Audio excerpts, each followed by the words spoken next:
Hello everyone, welcome to our YouTube channel. तो आज हम स्टार्ट करने वाले हैं अपना पहला टॉपिक एटॉमिक स्ट्रक्चर, परमाणु संरचना। Lab assistant first grade second grade तीनों में ही अपने पास इस टॉपिक से जो अपने पास ओवरऑल जो सिलेबस निकल के आता है वो मैंने बोर्ड पे लिखा हुआ है। सबसे पहले हम देखेंगे फंडामेंटल पार्टिकल्स, फिर देखेंगे अपन एटॉमिक मॉडल, फिर आएंगे हम क्वांटम नंबर्स, फिर ऑफबो, पाउली और हुंड। ये तीन प्रिंसिपल देखने के बाद में फिर हम देखेंगे आवर्त सारणी, periodic table, electronic configurations, periodicity. Periodicity में हम देखेंगे size, ionisation energy, electron affinity, electron negativity और जेड इफेक्ट। एक जो मैंने सबसे लास्ट में लिखा है modern concept of atomic structure, ये अपने पास सेकंड ग्रेड में स्पेशली मेंशन है। इसमें हम पढ़ेंगे वेव नेचर, जो अपने पास जो रेडिएशंस होती हैं या विकिरण होती हैं उसका अपने पास पार्टिकल और वेव दो प्रकार के नेचर होते हैं। उसमें अपन सबसे पहले वेव को देखेंगे क्योंकि पार्टिकल हम पढ़ते हैं। फिर अपने पास कंबाइंड जो ड्यूअल नेचर आता है वो, फिर उससे अपने पास डिराइव होती है डी ब्रोगली इक्वेशन। ये पढ़ने के बाद में हम जाएंगे अनसर्टेनिटी प्रिंसिपल और फिर सबसे लास्ट में पढ़ेंगे हाइड्रोजन स्पेक्ट्रम। तो ये टॉपिक एक्स्ट्रा टॉपिक है आपके लैब असिस्टेंट में फर्स्ट ग्रेड में और सेकंड ग्रेड में। जो जो टॉपिक आपके सिलेबस में मेंशन है वो सारी चीज़ें आप यहाँ से कवर कर लेना। अगर जो चीज़ें नहीं है उनको आप स्किप कर देना, ठीक है। सबसे पहले अपना जो पहला टॉपिक है फंडामेंटल पार्टिकल्स, तो सबसे पहले ये पढ़ते हैं। जैसा कि हमें पता है फंडामेंटल पार्टिकल्स या फिर कोई भी अपने पास जो मूलभूत कण होता है वो क्या होता है। जैसे अपन कोई मकान बनाते हैं तो उसमें जो मूलभूत जो इकाई होती है वो होती है एक तरह से ईंट। यहाँ अपन क्या पढ़ रहे हैं पदार्थ, तो पदार्थ के अपने पास जो मूलभूत इकाई होती है वो होती है अपने पास परमाणु, जिसे हम बोलते हैं एटम। और परमाणु का मतलब होता है अपने पास पदार्थ की सबसे छोटी इकाई, ठीक है। इसके लिए सबसे पहले अपने पास 1808 में जॉन डाल्टन एक साइंटिस्ट थे, उन्होंने कुछ बातें बताई। उन्होंने क्या बताया वो हम रफली देख लेते हैं क्योंकि ये अपना काम है पेपर को निकालना। थ्योरी वगैरह जो अपने पास लिखने की होगी वो मैं बोर्ड पे लिखूंगा, बाकी जो चीज़ें जहाँ से क्वेश्चंस आते हैं अपन वहीं से करेंगे। तो कुछ चीज़ें मैं मौखिक रूप से यहाँ बोलूँगा, आपको लगे कि भाई ये महत्वपूर्ण है तो आप नोट डाउन कर लेना। अदरवाइज अपन जो वो टाइम बचेगा उसको अपन यूटिलाइज करेंगे जहाँ से क्वेश्चंस आते हैं उन चीज़ों को देखने में, ठीक। तो सबसे पहला अपने पास है डाल्टन्स एटॉमिक थ्योरी। तो डाल्टन साहब ने कहा था परमाणु किसी तत्व का वह छोटे से छोटा अविभाज्य कण जो रासायनिक अभिक्रिया में भाग लेता है और उसमें उस तत्व के सभी गुण विद्यमान होते हैं, ठीक है। ये अपने पास जो डाल्टन सर थे उन्होंने परमाणु के बारे में एक अपनी परिभाषा दी थी, ठीक। अब आते हैं अपन परमाणु के अंदर क्या क्या होता है। जैसे हमने एटम देख लिया, ठीक है। अब एटम के बाद में आते हैं अपन सब एटॉमिक पार्टिकल।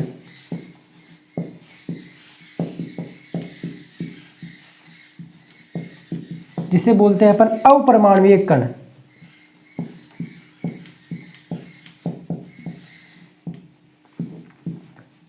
ठीक है। यहाँ से क्वेश्चंस बन सकता है। अब अपरमाणुक कण कौन कौन से होते हैं तो आपको पता है एक तो इलेक्ट्रॉन होता है, एक प्रोटॉन होता है, एक न्यूट्रॉन होता है। सबसे पहले इनकी किसने खोज की थी, क्या इन पे आवेश होता है और क्या इनका मास होता है, ये सारी चीज़ें देख लेते हैं। एक टेबल बना लेते हैं, उससे अपने पास सारी चीज़ें कवर हो जाएगी।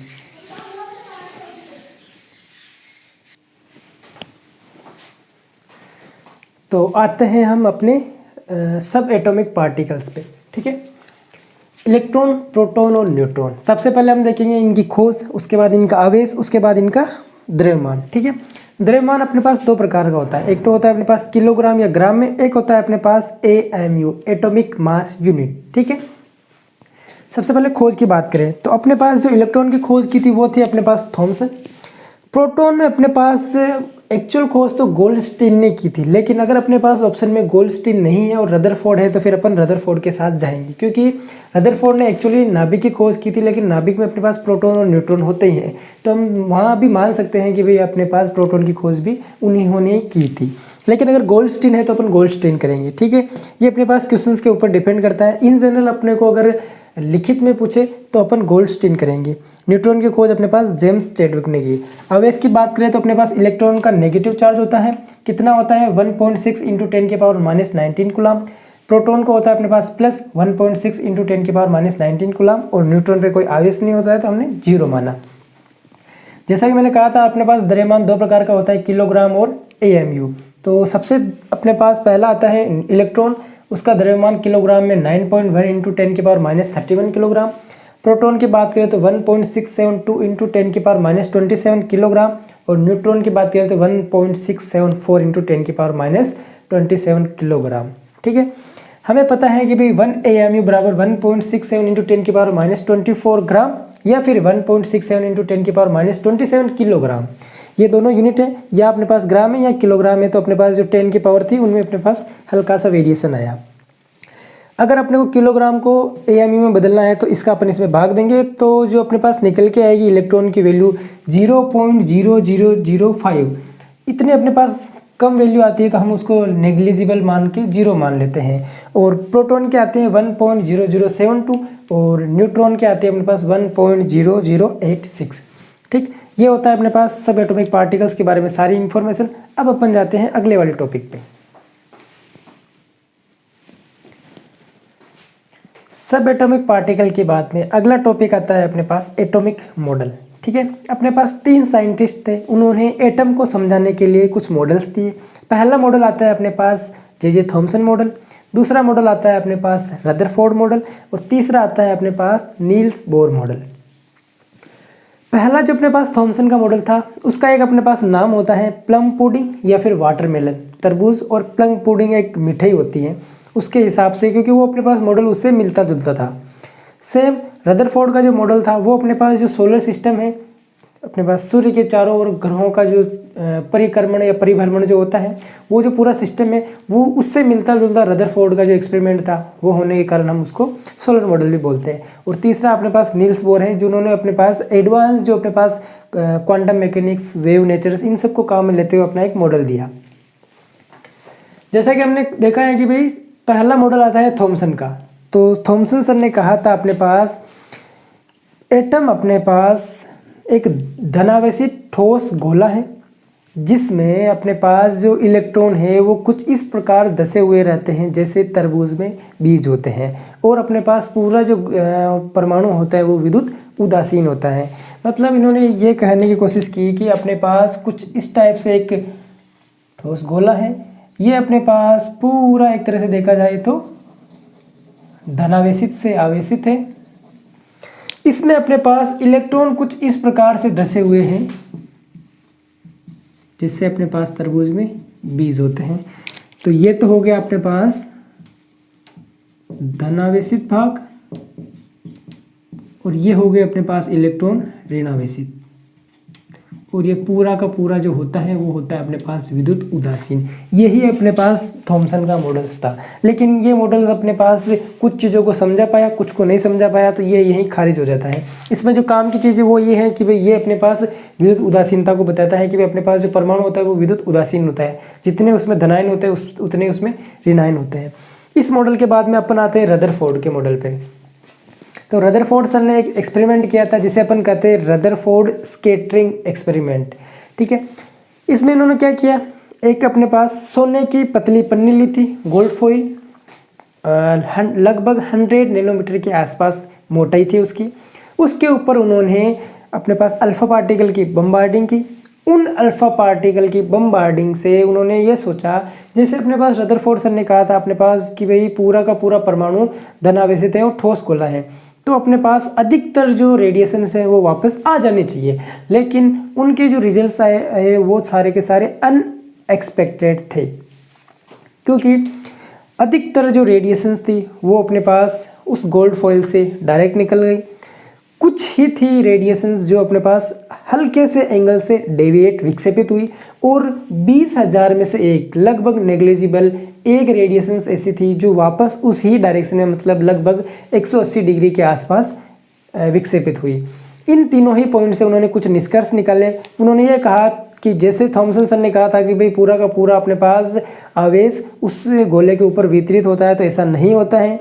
अपने पास जो आवेश होता है धनावेश वो अपने पास कहीं ना कहीं एक जगह केंद्रित होता है। इसी वजह से जो अपने पास हीलियम के जो पार्टिकल्स थे जो कि अपने पास पॉजिटिव होते हैं और वो पॉजिटिव रिपल्ड होके वापस लौट जाते हैं। तो सबसे पहली चीज़ तो उन्होंने कहा था अपने पास सारा का सारा धनावेश कहीं ना कहीं एक जगह केंद्रित होता है, और वही उसी जगह पर अपने पास उस परमाणु का द्रव्यमान भी होता है।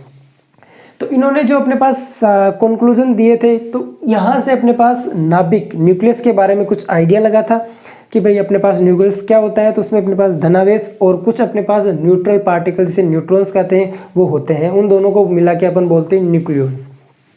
ठीक, उसके बाद जो अपने पास कुछ डेविएट हो रही थी और कुछ अपने पास कुछ के अधिकतर उसमें से निकल रही थी, तो उन्होंने कहा कि बाकी सारा का सारा अपने पास जो परमाणु है वो खोखला होता है। तीसरी बात कि अपने पास जो इलेक्ट्रॉन्स होते हैं वो अपने पास उस नाभिक के चारों ओर निश्चित कक्षाओं में घूमते रहते हैं। ये 3 बातें रदरफोर्ड सर ने कही थी। ये होने के बाद में बोर मॉडल की ज़रूरत क्यों पड़ी? क्योंकि रदरफोर्ड सर ने तो कहा था कि भाई अपने पास इलेक्ट्रॉन्स हैं जो अपने पास नाभिक के चारों ओर घूम रहे हैं। एक साइंटिस्ट आते हैं मैक्सवेल, उनका अपने पास होता है इलेक्ट्रोडायनेमिक्स, विद्युत गतिकी का सिद्धांत। उन्होंने ये कहा था अपने पास कि कोई भी चार्ज पार्टिकल, जैसे कि अपने पास इलेक्ट्रॉन घूम रहे हैं तो इलेक्ट्रॉन चार्ज पार्टिकल है, कोई भी चार्ज पार्टिकल अगर गति कर रहा है तो उसकी गति करने से अपने पास एनर्जी का धीरे धीरे क्षय होता है और एक समय के बाद में वो जाके बिल्कुल न्यूट्रल हो जाता है। तो अगर अपन ये चीज़ इस रदरफोर्ड के मॉडल पे अप्लाई करें तो अपने पास जैसे ये न्यूक्लियस है और इसके चारों तरफ इलेक्ट्रॉन्स कहीं भी घूम रहा है, तो इलेक्ट्रॉन क्या करेगा, अपनी हर एक कक्षा में धीरे धीरे एनर्जी को कम करता हुआ सर्पिलाकार गति करते हुए एक टाइम के बाद में नाभिक में आके गिर जाएगा। इससे क्या होगा कि अपने पास जो परमाणु है उसका अस्तित्व खत्म हो जाएगा। तो इनकी ड्रॉबैक्स थी कि भाई अपने पास नाभिक की स्थायित्व या फिर परमाणु का स्थायित्व नहीं होता है इनके रूल्स के अकॉर्डिंग। बोहर सर ने क्या किया, इन्होंने ये कहा कि अपने पास हम कुछ चीज़ें काम में लेते हैं, जैसे अपने पास इलेक्ट्रॉन नियत कक्षा में चक्कर लगाते हैं और ये नियत कक्षाएं कौन सी होगी, जिनमें अपने पास कोणीय संवेग,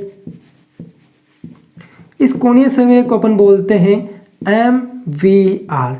ये कोणीय संवेग अपने पास h/2π का पूर्ण गुणज होता है। h/2π का पूर्ण गुणज मतलब यहाँ अपने पास जो n लेंगे अपन, ये अपने पास 1 2 3 4 and so on पूर्ण संख्या होगी।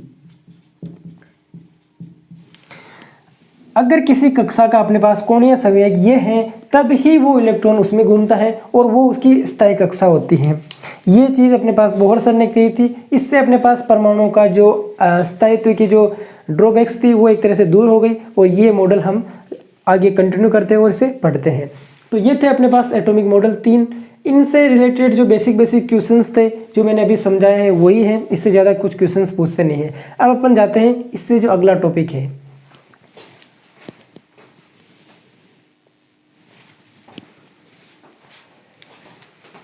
अगला टॉपिक है अपने पास क्वांटम नंबर्स। क्वांटम नंबर्स क्या होते हैं, सबसे पहले अपने को इनके बारे में पता होना चाहिए। जैसे अपने पास कोई भी कक्षा है, उस कक्षा में अपने पास इलेक्ट्रॉन घूम रहे हैं, तो उन इलेक्ट्रॉन की ऊर्जा, उनकी स्थिति और चुंबकीय क्षेत्र में उनकी क्या नेचर हो सकती है, ये सारी अपन उनको जब ऑब्जर्व करते हैं उसके लिए अपने पास कुछ वैल्यूज चाहिए होती है, कुछ क्वांटिटीज चाहिए होती है और वो होती है अपने पास क्वांटम संख्याएं। क्वांटम संख्याएं सामान्यतः 4 प्रकार की होती है। मुख्य क्वांटम संख्या, द्विगंशीय क्वांटम संख्या, चुंबकीय क्वांटम संख्या और चक्रण क्वांटम संख्या। इन्हें अपन कुछ इस प्रकार से लिखते हैं। पहली हो गई अपने पास प्रिंसिपल क्वांटम नंबर, दूसरी हो गई अपने पास एजीम्यूथल क्वांटम नंबर,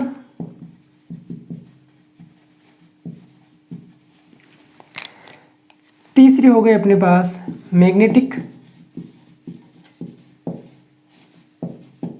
और चौथी हो गई अपने पास स्पिन क्वांटम नंबर। इसे अपन स्मॉल n से दर्शाते हैं, इसे अपन स्मॉल l से दर्शाते हैं, इसे अपन स्मॉल m या फिर m e से दर्शाते हैं, इसे अपन s से दर्शाते हैं। ठीक, ये तो हुआ अपने पास इनका सिंबल्स।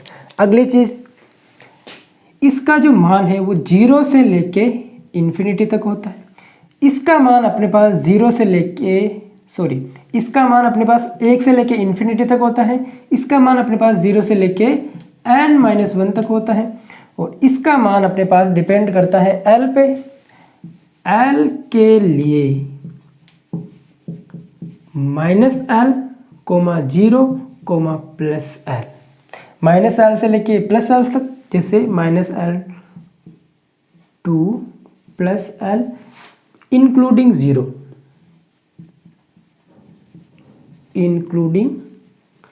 0,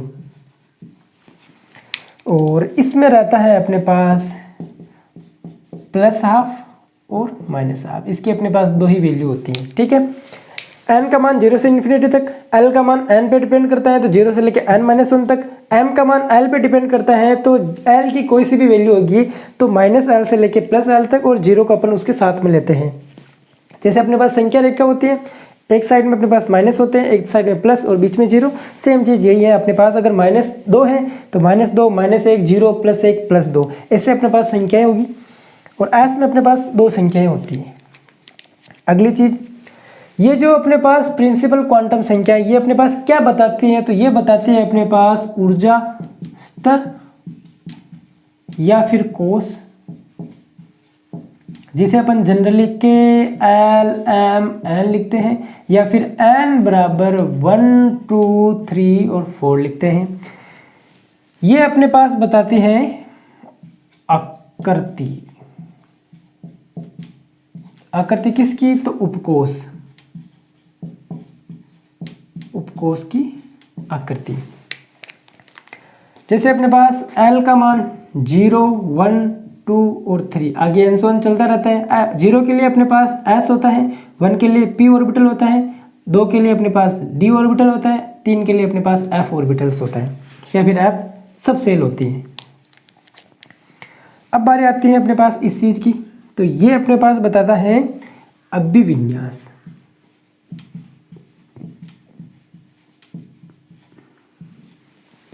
और ये अपने पास बताता है चक्र।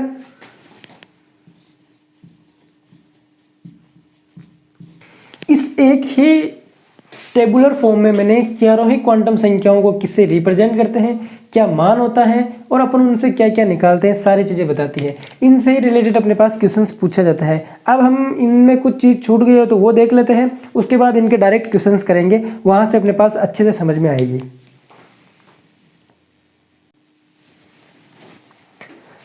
जैसे कि अपने पास एक क्वेश्चन है, एक इलेक्ट्रॉन 3D कक्षक में है, इसके लिए n, l, m के संभव मान बताइए। ठीक है, क्वेश्चन है अपने पास 3D कक्षक।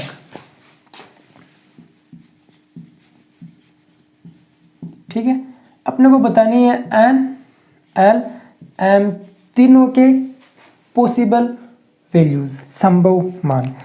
तो अपने पास ये जो चीज़ होती है ना, इसमें अपने पास स्टार्टिंग में जो होता है ये, इसे अपन बोलते हैं n, और इसके पीछे जो लिखा हुआ होता है इसे अपन बोलते हैं l।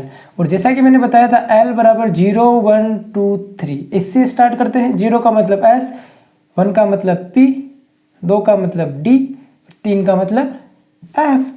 तो यहीं से अपने पास वैल्यू आती है। n के लिए तो अपने को कुछ नहीं करना, जो दे रखा है उसमें जो अपने पास संख्यात्मक मान होता है वो होता है अपने पास n मतलब 3।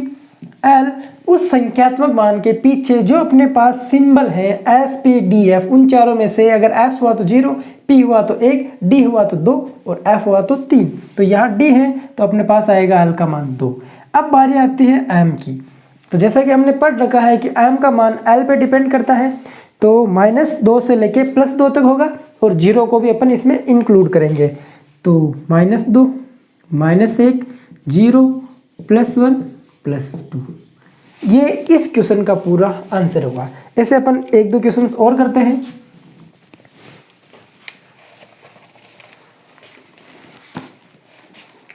जैसे अपने पास क्वेश्चन है, n की वैल्यू दे रखी है और l की वैल्यू दे रखी है, इनके लिए अपने को बताने हैं संकेत, सिंबल्स। n की वैल्यू 1 में है 1, 1 में है अपने पास 0, अगले वाले में है n की वैल्यू 3, 1 में है 1 और 1 में है 4 और 1 में है 2। ठीक है, इनसे अपने को बताने हैं इनके सिंबल्स। ठीक है, तो देखो जो भी अपने पास n की वैल्यू होगी तो वो संख्यात्मक मान तो हमेशा रहेगा। बारी है अपने पास l की, तो 0 है तो 0 के लिए अपने पास आएगा s, 1 है इसके लिए आएगा p, 2 है उसके लिए आएगा d। तो 1s, 3p और 4d।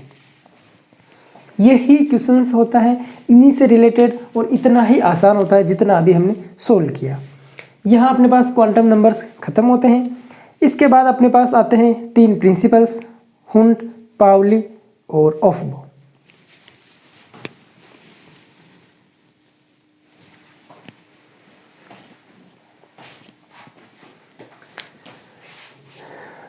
दो नियम है, पाउली अपवर्जन सिद्धांत, हुंड का अधिकतम बहुलकता का सिद्धांत। सबसे पहले अपन पाउली का अपवर्जन सिद्धांत देखते हैं। किसी कक्षक में विपरीत चक्रण वाले अधिकतम 2 इलेक्ट्रॉन ही रह सकते हैं। सबसे पहले अपन इसमें देखते हैं कक्षक। कक्षक का मतलब क्या होता है? जैसे अपने पास क्या होती है, 3 चीजें होती हैं, कक्षा, उपकोष और कक्षक। कक्षा अपने पास होती है जो अपन लेते हैं n, मतलब प्रिंसिपल क्वांटम नंबर, इनसे आती है अपने पास 1 2 3 ऐसे करके n से 1, जिसे अपन k l m से दर्शाते हैं। उपकोष होते हैं अपने पास l से रिलेटेड 0 1 2 3, s p d और f, ये सारे के सारे उपकोष होते हैं। इन उपकोष में अपने पास आते हैं कक्षक।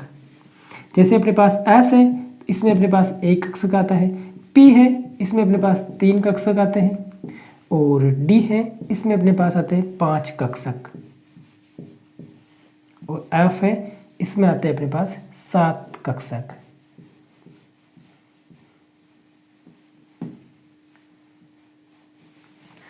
ठीक, कोष, उपकोष और कक्षक, क्लियर। किसी कक्षक में विपरीत चक्रण वाले अधिकतम 2 इलेक्ट्रॉन ही रह सकते हैं। इनका कहने का मतलब ये है कि अपने पास कोई सा भी अपन एक कक्षक ले रहे हैं तो उसमें अधिकतम अपन 2 इलेक्ट्रॉन बनेंगे, और 2 इलेक्ट्रॉन भी उनकी डायरेक्शन होगी अपोजिट। अपोजिट का मतलब अपन क्या करते हैं, जो स्पिन होती है उसे इस प्रकार से और इस प्रकार से दिखाते हैं। ये अपने पास क्लॉकवाइज, ये एंटी क्लॉकवाइज, ठीक है। तो यहाँ अगर अपने को इलेक्ट्रॉन भरने हुए किसी एक कक्षक में तो अधिकतम 2 भरेंगे, और उनके अपने पास जो चक्रण है वो अपने पास विपरीत होंगे। ये पहला नियम कहना चाह रहा है। उसके बाद आते हैं अपन हुंड का अधिकतम बहुलकता सिद्धांत। किसी उपकोष में एक से अधिक समान ऊर्जा के कक्षक उपलब्ध हो तो उन कक्षकों में एक एक इलेक्ट्रॉन भरे जाएंगे जिनका चक्रण समांतर होगा, और उसके बाद इलेक्ट्रॉन का युग्मन होगा। इसको अपन ऐसे समझते हैं, जैसे S में तो एक ही कक्षक है, उसको छोड़ो, P, D और F, ये अपने पास 3 उपकोष है, इसमें 3 कक्षक है, इसमें 5 है, इसमें अपने पास 7 है। ये क्या कर रहा है, किसी उपकोष में, ये अपने पास उपकोष है, किसी उपकोष में एक से अधिक समान ऊर्जा के कक्षक, देखो ये भी समान, ये भी समान, ये भी समान, एक से अधिक है हो, मतलब P, D, F, इन तीनों के लिए क्या करेगा, इन कक्षकों में सबसे पहले अपन एक एक इलेक्ट्रॉन भरेंगे, ठीक है। जैसे कि अपने पास P में इलेक्ट्रॉन भरने अपने को 2, तो 1 2। अगला काम क्या है, जिनका चक्रण समांतर होगा, मतलब जनरली अपन क्या करते हैं, ऊपर बढ़ता हुए अपन स्पिन दिखाते हैं। तो ये कहना चाह रहा है, अगर अपने पास 2 इलेक्ट्रॉन है, कितने भी इलेक्ट्रॉन है, सेम एनर्जी लेवल के ऑर्बिटल्स है, उनमें अगर इलेक्ट्रॉन भरने तो सबसे पहले हम एक एक इलेक्ट्रॉन भरेंगे जिनका चक्रण समांतर होगा, तथा उसके बाद इलेक्ट्रॉन का युग्मन होगा। जैसे अपने पास यहाँ 2 इलेक्ट्रॉन थे तो हमने एक एक भर दिया। अगर इसमें 4 इलेक्ट्रॉन भरने हैं, सबसे पहले अपन क्या करेंगे, एक एक इलेक्ट्रॉन भरेंगे, 1 2 3। अब चौथा इलेक्ट्रॉन आएगा तो वो यहाँ आएगा, और उसका अपने पास युग्मन होगा, और युग्मन होने के साथ में उसका जो चक्रण होगा वो उल्टा होगा, क्योंकि अपने पास पाउली साहब ने कहा था एक कक्षक में अपने पास विपरीत चक्रण वाले अधिकतम 2 इलेक्ट्रॉन रह सकते हैं। 1 2 3 हो गया, चौथा इलेक्ट्रॉन यहाँ अपने पास विपरीत चक्रण का आएगा, तो इन दोनों का कंबाइंड फॉर्म वो हो गया। इसको अपन समझते हैं एक और एग्जाम्पल से। अपने पास डी सबसेल, जिसे अपन बोलते हैं उपकोष, उसमें अपने को भरने हैं 7 इलेक्ट्रॉन। सबसे पहले हम क्या करेंगे, डी कक्षक बनाएंगे, 1 2 3 4 5, ठीक। अब इसमें अपन 7 इलेक्ट्रॉन भरेंगे। पहला काम है अपने पास हर एक डिब्बे में एक एक इलेक्ट्रॉन भरेंगे और उनका चक्रण समान होगा। उसके बाद हम करेंगे इलेक्ट्रॉन का युग्मन, और वो भी अपने पास विपरीत चक्रण के इलेक्ट्रॉन आएंगे, कुछ इस प्रकार से। तो ये दोनों रूल्स अपने पास ये चीज़ बताना चाह रहे हैं। ये होने के बाद में अपने पास एक लास्ट रूल बचता है, वो है अपने पास ऑफ-बो का प्रिंसिपल। ऑफ-बो का प्रिंसिपल ये कहता है, जैसे हमने देखा था एन और एल, जैसे अपने पास कहीं 1s है, कहीं 2p है, कहीं 3d है, ये अपने पास होते हैं कक्षक। इनको अगर अपने को अरेंज करना है एनर्जी के बढ़ते हुए क्रम में, तो ये चीज़ अपने पास ऑफ-बो प्रिंसिपल्स बताता है। अब अपन उसको डिस्कस कर लेते हैं।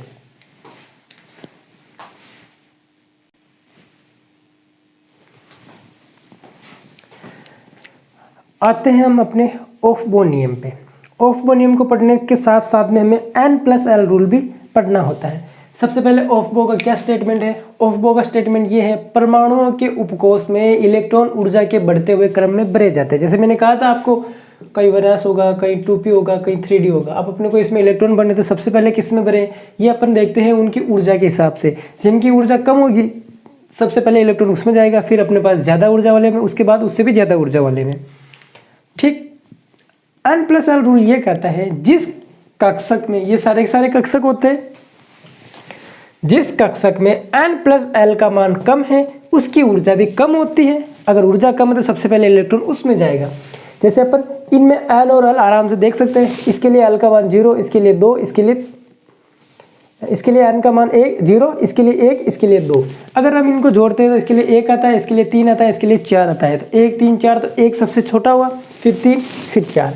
तो जिन कक्षक में N+L का मान कम है उनकी ऊर्जा कम होती है। अगर अपने पास ऐसे कोई दो कक्षक होते हैं जिनमें N+L का मान समान है, जैसे अपने पास एक लेते हैं अपन 4s और एक लेते हैं अपन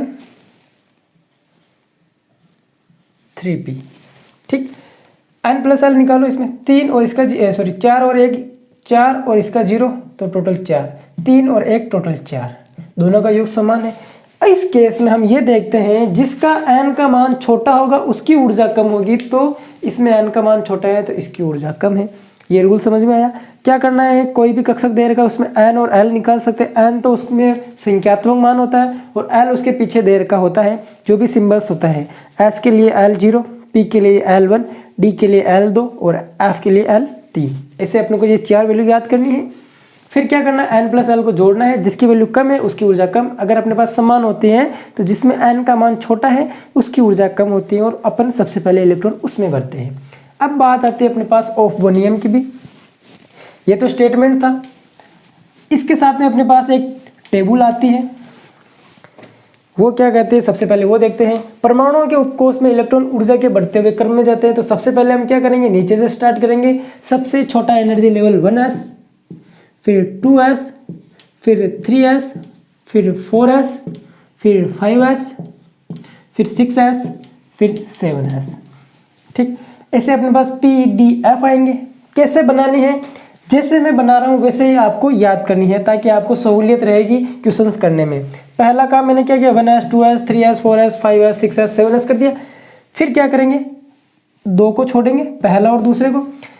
यहाँ लिखेंगे हम 1s हो गया, 2s हो गया, इस 2 से स्टार्ट करो, 2 को छोड़ा है, 2 से स्टार्ट करो, 2p 3p 4p 5p 6p। Clear? S के लिए क्या किया, 1 से स्टार्ट किया, पी के लिए हमने 2 से स्टार्ट किया। अब करेंगे अपन डी, यहाँ हमने 2 छोड़ा, यहाँ भी हम 2 छोड़ेंगे, यहाँ स्टार्ट करेंगे। एस के लिए 1 से स्टार्ट किया, पी के लिए 2 से, तो डी के लिए 3 से, 3d 4d 5d। अब एफ के लिए 2 छोड़ा, सबके लिए 2 2 छोड़ा, तो यहाँ भी 2 छोड़ेंगे। एस के लिए 1 से, पी के लिए 2 से, डी के लिए 3 से, तो एफ के लिए 4 से 4f। क्लियर? अब जो अपना महत्वपूर्ण काम है वो ये है, यहां से इसे एरो बनाओ,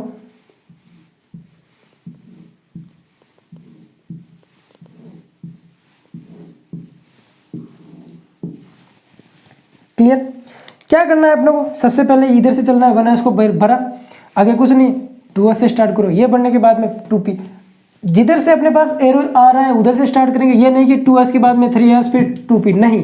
देखो मैंने एरो बना रखा है, तो देखो इस एरो को मिला है तो ये इससे जाके इधर से आ रहा है, ये इधर से जाके इधर से आ रहा है। तो 1s 2s 2p 3s 3p 4s 3d 4p 5s 4d 5p 6s 4f 5d 6p 7s। ये अपने पास होता है एनर्जी लेवल का बढ़ता हुआ क्रम, और ये परमाणु के उपकोष में इलेक्ट्रॉन ऊर्जा के बढ़ते हुए क्रम में इसी अकॉर्डिंग भरे जाएंगे। N+L, जिसमें N+L का मान छोटा उसकी ऊर्जा कम। अगर 2 के लिए अपने पास N+L का मान बराबर है तो जिसमें N का मान छोटा होगा उसकी ऊर्जा कम होगी। ये थे अपने पास एटॉमिक स्ट्रक्चर से रिलेटेड सारे के सारे जो बेसिक कॉन्सेप्ट। अब हम जाएंगे आवर्त सारणी पे। हमारा काम है क्वेश्चंस को अप्रोच करना और क्वेश्चन को सॉल्व करना। कंटेंट मैं यहाँ लिमिटेड बताऊंगा, क्योंकि अपने पास मार्केट में कंटेंट की कोई कमी नहीं है। आप बुक से पढ़ो, कहीं से भी पढ़ो, वो चीज़ें बता रहा हूँ जो अपने को एक क्वेश्चंस करने के लिए अपने को आनी चाहिए। जब हम क्वेश्चंस करेंगे उस क्वेश्चंस में ये सारी चीज़ें काम में आएगी। कुछ चीज़ अपने को लगती हैं कि वहाँ नहीं है तो अपन वहाँ ऐड कर लेंगे। इसी वजह से जो भी कंटेंट रहेगा वो मेरा लिमिटेड रहेगा, लेकिन क्वेश्चंस अपन सारे के सारे कर पाएंगे। इस अप्रोच के साथ में अपन सारे काम करेंगे। अगली क्लास में हम पढ़ेंगे पीरियोडिक टेबल, जो कि अपने पास एक महत्वपूर्ण टूल भी होता है और उससे अपने पास क्वेश्चंस भी आते हैं। मिलते हैं अगले लेक्चर में। Okay, tata bye bye.